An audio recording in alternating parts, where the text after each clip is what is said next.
그의 이름이 아름다우니 그의 이름을 찬양하라. 아멘. 감사합니다. 주의 오심을 감사하며 오늘 또 찬양으로 주님께 영광을 돌렸습니다. 기뻐 음양하시고 오늘 또 주의 오심을 기쁨으로 환영하며 주님과 함께하기를 소원한 주의 백성들 모두의 마음에 신령한 은혜로 충만케 채워 주옵소서. 예수님 이름으로 기도하옵나이다. 아멘.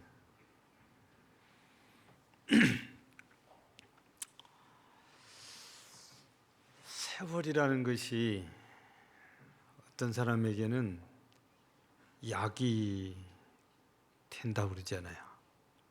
아픔이 치유되는데 시간이 흘러야 치유가 되는 아픔이 있기 때문에 그렇지요. 그런데 거꾸로 세월이 좀 독이 되는 경우도 있는 것 같다고 생각을 안 할 수가 없어요. 왜냐하면 목사의 입장에서 볼 때에 세월이 기독교에는 독이 됐다 이렇게 판단을 하고 있거든요. 왜냐하면 오늘 같은 성탄절이 온 세상, 온 세계가 다 같이 좋아하고 환영하는 그런 날이었잖아요. 근데 세월이 흐르면서 변질이 되었기 때문에 그렇지요. 어떻게 변질이 됐습니까? 겉으로는 화려해졌을지 몰라도 내용이 없어졌어요. 내용이 없다는 말은 화려한 장식은 있는데 진짜 주인공인 예수님은 없는 성탄절, 이 말씀이거든요. 세월이 흐르면서 이렇게 변질됐어요. 물론 오래전부터 그런 나라도 있습니다. 어느 여화집에 봤더니 미국에서 선교사가 일본에 배를 타고 상륙을 했는데 그날이 딱 신기하게 성탄절 날이었대요. 놀랬답니다. 일본 땅에 내렸는데 미국과 별반 다름없이 정말 아름다운 성탄 추리가 다 장식이 되어 있고 거리거리 성탄 캐럴이 울리고 좀 지나면서 알아보니까 미국처럼 성탄 카드로 서로 인사도 나누고 겉으로 볼 때에는 미국과 다를 바가 없이 보였답니다. 근데 서로 축하하고 서로 축복하고 서로 즐거워하고 서로 좋아하긴 하는데 예수는 없더래요. 누구 한 사람 예수님을 찾는 이도 없고 전하는 이도 없고 예수를 말하는 사람도 없더래요. 처음에 겉으로 보고는 내가 이렇게 성탄절을 화려하게 잘 지키는데 내가 할 일이 있을까 하고 돌아가야 되지 않나 한 생각을 했는데 시간이 지날수록 진짜는 없고 겉만 화려한, 우리 성경에 잎만 무성한 무화과나무처럼 일본의 성탄절을 보면서 그 선교사가 느낀 겁니다. 그런데 이런 모습이 우리 대한민국도 지금은 예외가 아니죠. 오래전부터 이 성탄절은 상술에 의해서 장사 속으로 이용이 되어져 갔고 예수는 없는 성탄절로 전락을 해가고 있지요. 그리스도인들마저도 성탄절이 되면 예수님을 찾는 게 아니고 선물을 기다리는, 산타크로스를 기다리는 이런 성탄절이 됐습니다. 이런 애화도 제가 책에서 읽었어요. 아마 유치부는 아니고 초등학교 저학년인 것 같아요. 근데 2부 행사를 마치고 집에를 왔는데 이 아이가 엄마에게 주문했어요. 엄마, 양말 한 켤레하고 신발 좀 사주세요. 근데 그거 어디 쓰려고 그런 일이야. 엄마, 내가 저녁에 보니까 벽에 예수님이 십자가에 못 박혀 있는 그런 걸 보았는데 예수님이 이 추운데 양말도 안 신고 신발도 안 신고 맨발로 있었거든요. 그래서 제가 가서 신게 드리려고요. 어른들은 생각지도 않습니다. 가장 순수하고 깨끗하고 순진한 이 아직 10살도 안 된 이 아이의 눈으로 그걸 하나님이 보게 해주신 거지요. 엄마도 놀란 거지요. 우리는 그냥 그러려니 하고 봤는데 아이들은 역시 하나님께서 다른 은혜를 주시는구나 그래요. 이런 성탄절이 예수님께 관심을 우리가 모아서 이 성탄절을 지키는 게 아니고 순수하게 순전하게 사람 중심의 성탄절, 예수님을 얻고 사람들만 시끌벅적하는 이런 성탄절로 세월이 흐르면서 자꾸 전락해 간단 말이죠. 그래서 세월이 아픔을 치유하는 약이기도 한데 우리 기독교적인 입장에서 볼 때는 세월이 독이 돼서 기독교를 망치고 있구나.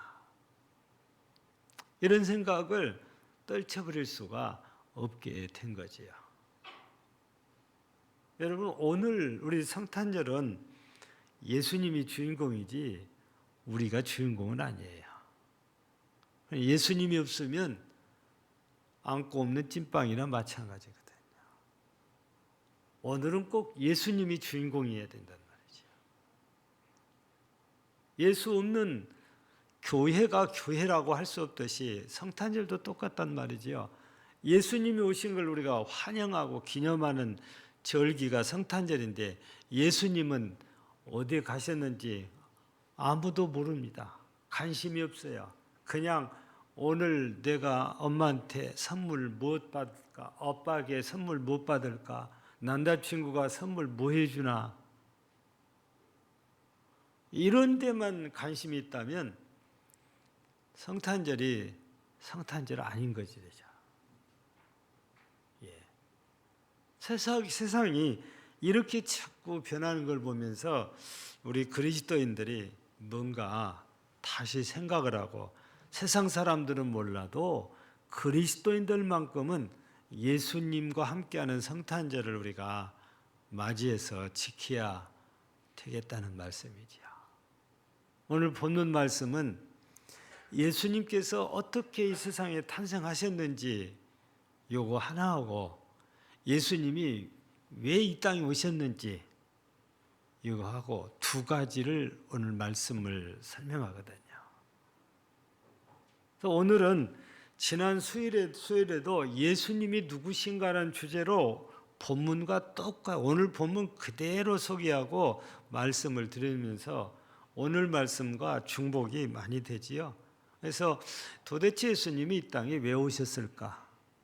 뭐 때문에 오셨을까? 오신 목적이 뭘까? 하는 거거든요. 그래서 오늘 본문에 예수님의 이름이 두 가지로 소개되잖아요. 하나는 예수, 하나는 임마누엘. 21절, 23절.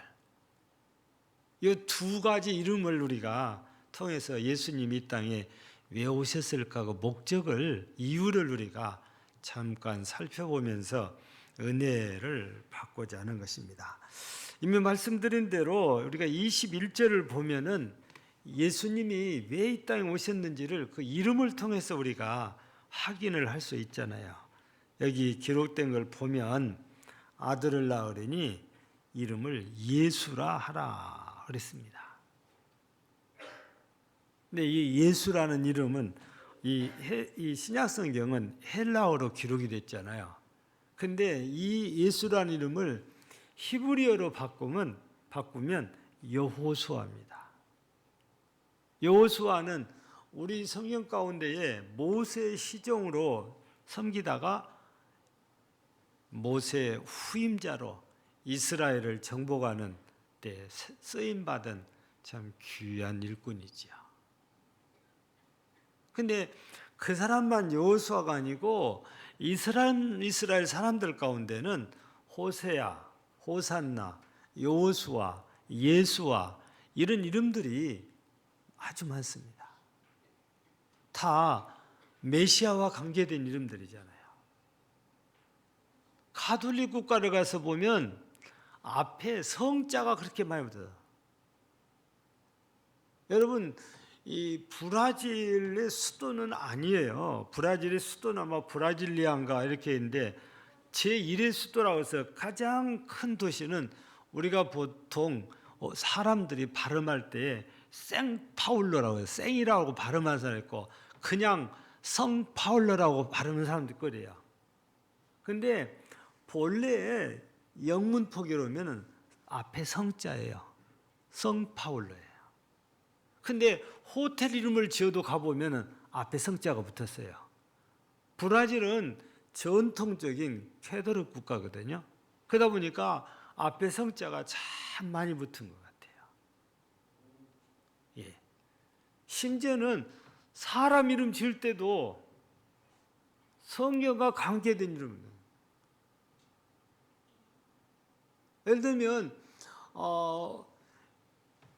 제가 다녀왔던 그 도시가 브라건사 파울리스타라고 부르는데 여기 브라건사라는 말은 그 지명입니다. 근데 거기다가 바울이라는 이름을 거기다 붙여가지고 바울리스타라고 또 그렇게 붙여놨어요. 뭐 도시 이름을 지을 때도 이게 성경과 이렇게 연관지어서 지명이 이렇게 많이 지어지고 있는 것 같아요.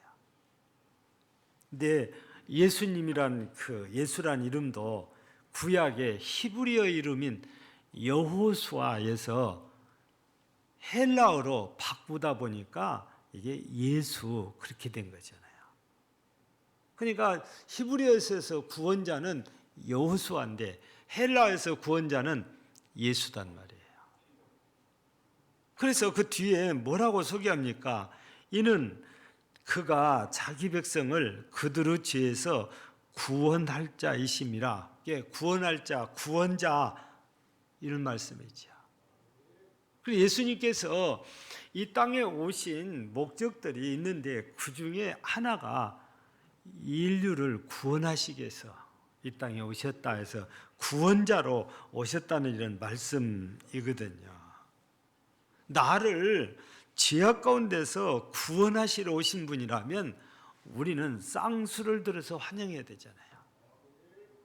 내가 내 힘으로 어떻게 해볼 길이 없어요. 방법이 없어요. 힘이 없어요. 능력이 없어요. 그래서 못해요. 그런데 예수님이 오셔서 나를 죄악에서 구원하셔서 영원한 하나님의 나라에 가게 해주신다면 이게 얼마나 귀한 일이에요. 나를 여기서 구원해 주셨단 말이에요. 그러면 그분은 내 인생에 있어서 최고로 존귀한 분입니다. 이런 분이 오셨는데 우리가 내가 받을 선물에만 관심을 두고 있다면 잘못된 거잖아요. 어떤 분들은 이런 성탄절에 연휴가 연결되면 어디 여행 갈까 이런 연구를 또 하고 있어요. 다 자기 쾌락을 위해서인 거지요. 즐거움을 위해서인 거지요.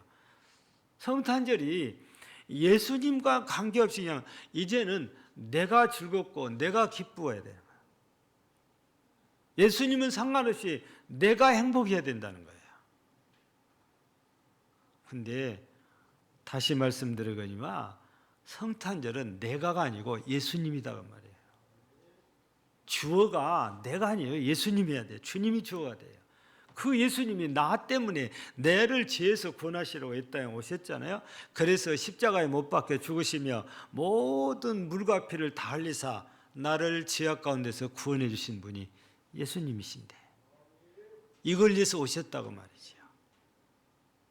그래서 오늘이 왜 우리가 복된 날이라고 합니까?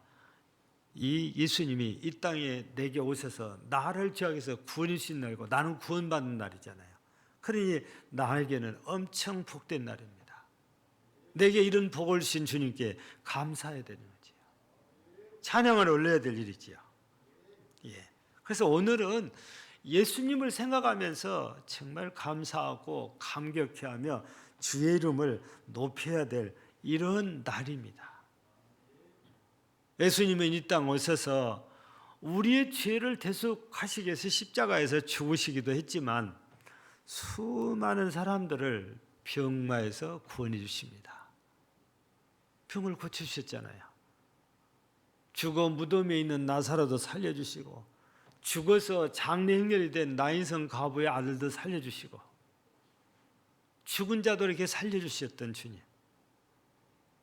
뿐만 아니라 이 세상에서 아무도 알아주지 않고 소외된 이런 힘없는 사람들 찾아오셔서 친구가 되어주십니다. 구원자로 오셨으니까 어떻게 하든지 우리에게 도움이 되어주시려고 애를 쓰셨던 분이 주님이십니다. 그러니 오늘 우리는 나의 구원자로 이 땅에 오신 예수님을 생각하면서 그분께 무한히 감사하고 또 감사해야 되는 거죠. 그리고 내게 이런 주님은 내가 두 손 들고 환영해야 돼요. 그냥 내 집에 손님만 놔도 우리가 얼마나 준비하고 손님을 맞이합니까? 그런데 그런 손님하고는 비교할 수 없는 분이 주님이시잖아요. 우리는 더 잘 준비해서 이 날을 맞이하고 주님 환영하고 내 마음에 영접하고 모셔드려야 되는 것이 우리 그리스도인들입니다. 또한 오늘 23절을 보면 이사야 선지자를 통해서 예언된 말씀을 그대로 인용을 했어요. 이사야서 7장 14절 말씀을 인용을 했잖아요. 예수님이 이 땅에 태어나시기 전 약 700년 전에 하나님께서 이사야 선지자에게 주신 말씀이에요. 보라, 처녀가 잉태하여 아들을 낳으니 그 이름을 임마누엘이라고 하라. 마태라는 분은 이 마태복음을 기록할 때 그 이사야서에 있는 말씀을 그대로 인용을 해서 예수님이 왜 오셨는지를 설명을 하는데 임마누엘이란 그 뒤에 소개된 거 보니까 하나님이 우리와 함께 하심이라 났어요. 여러분, 우리는 땅에서도 내가 좋아하는 사람과 함께 하고 싶거든요. 내가 사랑하는 사람과 함께 하고 싶은 거예요. 그런데 우리가 진짜 내 평생 함께 해야 될 분은 예수님이거든요. 우리는 잘 압니다. 이론적으로. 요셉과 여호와 하나님이 함께 하시니까 요셉이 어떻게 되었는지를 잘 압니다. 모세와 여호와 하나님이 함께 하셨을 때 모세가 어떻게 됐는지 우리는 잘 압니다. 여호와께서 다윗과 함께 했을 때 다윗이 어떻게 됐는지 우리 잘 압니다. 모르십니까? 요셉 형통한 자 됐잖아요. 모세는 애굽 사람들 앞에 하나님처럼 됐어요. 다윗은 백전백승했어요. 여호와께서 함께 하실 때마다 다 이겼으니까. 왕이 되기 이전에도 왕이 된 이후에도 그렇지 않아요. 하나님이 나와 함께 하시면 요셉에게 주신 말씀처럼 형통이에요. 우리는 창세기 39장에서 보면 여호와께서 함께 하심으로 요셉이 형통하였더라 이렇게 기록이 되어 있잖아요. 그런데 지금 오늘 말씀 보니까 예수님께서 이 땅에 오셨는데 임마누엘이 돼요. 근데 임마누엘이 하나님이 우리와 함께 하심이래요. 우리와 함께 하시려고 이 땅에 오셨다고 말이지요. 근데 우리에게 찾아오신 예수님이 어떤 분입니까? 우리 빌립보서 2장 6절을 통해서 보면 그는 근본, 본체가 하나님과 동등하다고 그래놨어요. 이게 무슨 말씀이냐면 하나님 똑같다고 그랬으니까 하나님이시다고 말이에요. 근데 그분이 우리에게 오실 때는 우리와 똑같은 육체를 입고 오셨고 종의 형체로 오셔서 우리를 섬겨주셨단 말이죠. 세상 사람들은 그렇지 않잖아요. 세상의 임금들이나 주관자들은 우리를 자기들 마음대로 부려먹거나 우리에게 있는 것들을 세금이라는 명목으로 뺏어가거나 이게 세상 주관자들이에요. 그런데 예수님은 그들하고는 비교할 수 없는 전지전능하신 분인데 오셔서 우리에게서 뭘 뺏어가고 받아가냐? 아니에요. 도리어한테 주신단 말이죠. 나를 위해서 생명을 주신 분이잖아요. 나를 위해서 물과 피를 다 흘리신 분이잖아요. 아무것도 내가 하나님이라고 그래서 요구하지 않습니다. 주장하지 않아요. 예수님은 우리에게 그렇게 다가오셔서 우리와 함께 하시는 분이에요. 세상에서는 짓고름하는 권력만 얻어도 그걸 이용해서 어떻게 하면 내가 이익을 취할 수 있을까? 그쪽으로 돌아가잖아요. 예수님은 하나도 그렇지가 않아요. 몽땅 다 우리를 주셔요. 그래서 우리가 마가복음 10장 45절이나 마태복음 20장 28절을 보면 똑같은 말씀이 써있잖아요.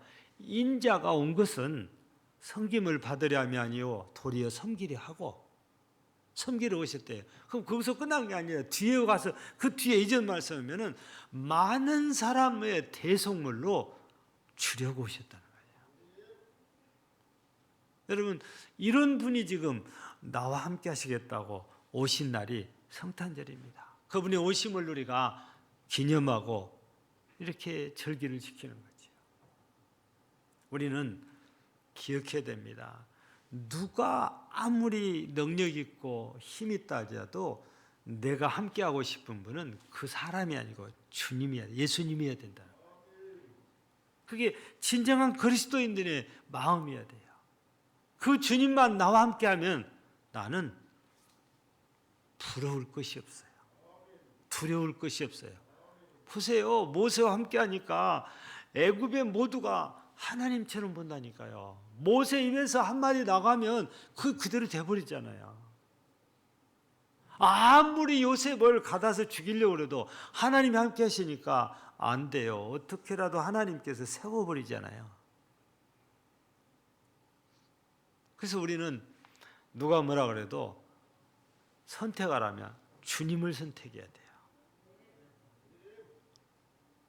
그냥 우스운 얘기 같기도 하지만 이런 얘기가 있어요. 어떤 분이 결혼을 해서 살다가 도저히 성격이 안 맞아서 못 살겠어요. 그래서 서로 합의하여서 이혼을 하기로 했습니다. 그런데 남편은 아직도 아내가 사랑스러웠던지 마지막으로 당신이 원하는 것 한 가지만 선택을 하면 내가 그걸 들어주겠다. 그래서 아내가 밤새 고민합니다. 내가 뭘 선택해야 후회를 하지 않을까. 밤새 고민하고 나서 아침에 남편이 뭘 선택으로 결정했냐고 물어봤더니 나 딱 하나 선택을 하겠노라고 해서 그게 뭐요? 그랬더니 바로 당신이요. 성격이 안 맞아서 못 살겠다고 하는데 밤새 고민해 보니까 떠날 수가 없는 거야. 아직도 저 남자를 사랑해요.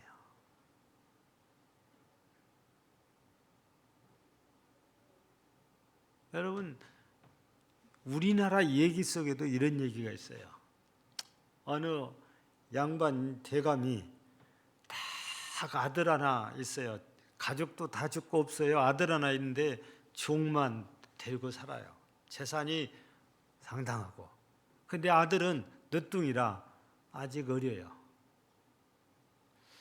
죽으면서 어떻게 해야 내 아들을 살릴 수 있을까 고민을 하다가 유언장을 써놨는데 아들한테는 뭐라고 쓰냐면, 아들아, 아버지가 너한테 딱 하나만 줄 테니까 선택을 해라. 네가 선택한 거 그거 하나만 너한테 주마.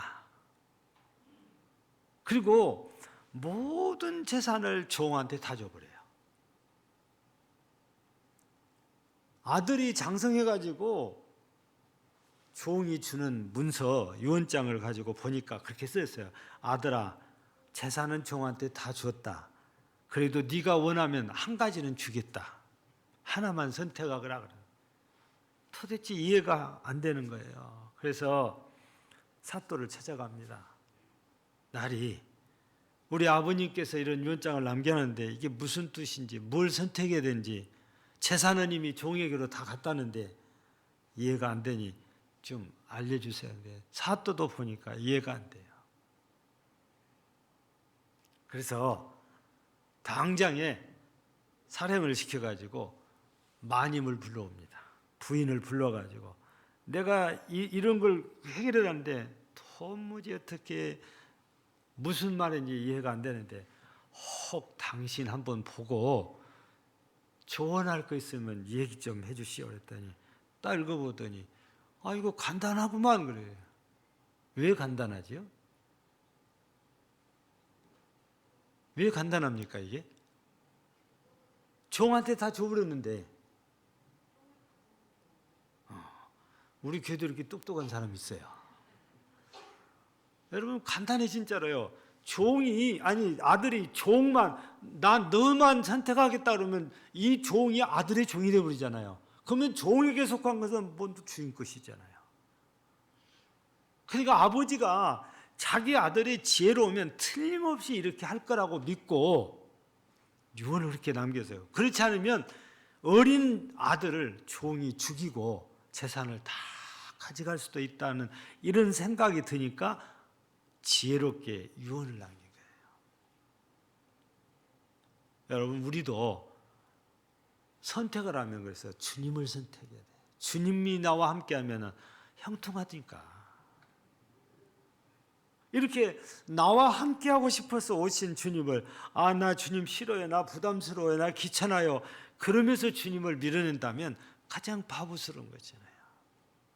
그래서 우리는 이번 성탄절 때 주님께서 왜 이 땅에 오셨는지를 알고 다른 어떤 것보다도 주님을 선택해서 주님과 함께한, 주님도 나와 함께 하시오라니까 나도 주님과 함께해서 주님의 은혜를 힘입는 주님의 사랑을 받는 주님의 복을 받는 여러분들이 꼭 되시기를 바랍니다. 마지막으로 간단하게 한 가지 더 말씀드리면 예수님께서 이 땅에 오셔서 첫 마디가 뭐였죠? 예수님께서 이 땅에 오셔서 하신 첫 마디 마태복음 4장에 17절에 보면 나와 있지요. 회개하라 천국이 가까웠느니라. 여러분 예수님께서 이 땅에 우리 죄를 사하시려고 구원해 주시려고 오셨기도 하고 우리와 함께 하시려고 오셨기도 하지만 또 하나는 우리를 천국으로 안내하기 위해서 오신 거잖아요. 그래서 천국이 가까웠다는 겁니다. 여러분 우리는 예수님 이 땅에 뭐하러 오셨냐 했을 때 구원하기 위해서 오셨다고 표현하기도 하고 함께하기 위해서 오셨다고 표현하기도 하지만 또 다른 것은 나를 하나님 나라로 인도하기 위해서 오신 거예요. 그래 얼마나 감사합니까? 내가 이 땅에서 지옥에 빠져 허덕거리고 죽어갈 텐데 우리 주님이 오셔서 나의 죄를 다 대속하시고 구원하시면서 나와 함께 살더니 나를 결국에 하나님 나라로 데려가서 영생을 누리게 해주시잖아요. 이것 때문에 또 오셨다고 말이죠. 그래서 우리는 이렇게 내게 있어서 귀한 분입니다. 근데 우리가 이분을 성탄절 날만 기억하고 환영하고 감사하고 그럴 것이 아니고 날마다 그렇게 해야 되잖아요. 우리 한국에도 기도원을 수도원이라고 부르면서 이름을 붙여놓은 데가 몇 군데 있기는 한데, 그리스 가면 진짜 수도원이 있어요. 달력에도 종종 나오잖아요, 사진이. 진짜 전다 어떻게 집을 지었을까? 지금은요, 장비를 가지고 돌을 내 가지고 차가 그 밑에까지 가요. 근데 그 옛날에는 어떻게 그렇잖아요. 다 걸어 다녔잖아요. 근데 그런 위험한 곳에다가 집 다 지어놓고 들어가서 보면 그 가서 예배당도 있고 수도사를 사는 집도 있고 농사지는 땅도 있고, 쌀 농사를 못 지니까 쌀은 가서 사갖고 올라가요. 그리고 밥 먹고 살아요. 근데 이런 수도원에 이 성탄절이 들어와가지고 수도사들이 원장님께 얘기를 하는 거예요. 원장님, 오늘 성탄절인데 우리도 저 산 아래 저 밑에 있는 저 신도들처럼 우리도 기쁘고 즐겁게 성탄절 지키면 안 됩니까? 성탄절 지키자는 거예요. 근데 원장님이 별로 심통치 않아요. 그러면서 지나가는 말로 나는 성탄절을 안 지키고 오늘을 지키면 좋겠다. 그러니까 제자들이잖아, 참 수사들이요, 이해가 안 되는 거예요. 왜 우리 원장님이 성탄절을 싫어하실까? 싫어한다고 생각을 하는 거예요. 그래서 그냥 가려다가 제자들이 이상하게 생각하는 게 느껴지니까 설명을 하십니다. 내가 성탄절을 싫어한 것이 아니고 저 아래 사람들은 1년에 딱 하루 성탄절이라고 지키는데 내 마음은 오늘을 지키면 좋겠다는 마음이다. 그게 무슨 말이냐면 오늘이 성탄절이에요. 내일이 또 오늘 되면 또 성탄절이에요. 날마다 성탄절처럼 지키면 좋겠다, 그런 뜻으로 오늘을 지키면 좋겠다 그러는데, 이거 깊은 뜻을 이해를 못하니까 다들 시무룩해져 버린 거거든요. 여러분, 우리를 죄에서 구원하시고 함께 하실까서 천국으로 나를 인도해 영생을 누리게 하실 주님이 오셨는데 어떻게 딱 하루만 우리가 기뻐하고 즐거워해요? 그분 생각하면 날마다 기뻐하고 즐거워야 되지 않을까요? 수도 원장님처럼. 우리는 1년 365일 가운데 딱 오늘 하루 그렇게 기뻐하고 즐거워하자고 썼는데, 우리가 보다 더 성경적인 것은 날마다입니다. 우리 주님께서 내게 주신 은혜 생각하면 날마다 감사해야 되지요. 날마다 찬양해야 됩니다. 우리 금능절교회 모든 성도들은 1년에 하루가 아니라 365일이 성탄절인 그런 복된 삶 되어지기를 주의 이름으로 축복합니다. 하나님, 오늘은 참 기쁜 날입니다. 복된 날입니다. 영광스러운 날입니다. 주님이 나의 구원자로 오신 날이 기념하고, 주님이 나와 함께 하시기 위해서 오신 걸 기념하고, 주님이 나를 천국으로 인도하기 위해서 오신 것을 기념하는 날이기에 그 어떤 날보다도 영광스럽고 복된 날입니다. 그러나 오늘 하루만이 아니고 우리 모두 1년 365일이 오늘같이 주님께 영광을 돌리고 주님의 놀라운 은혜를 힘입고 사는 복된 성도들이 되게 하옵소서. 예수님 이름으로 기도하옵나이다. 아멘.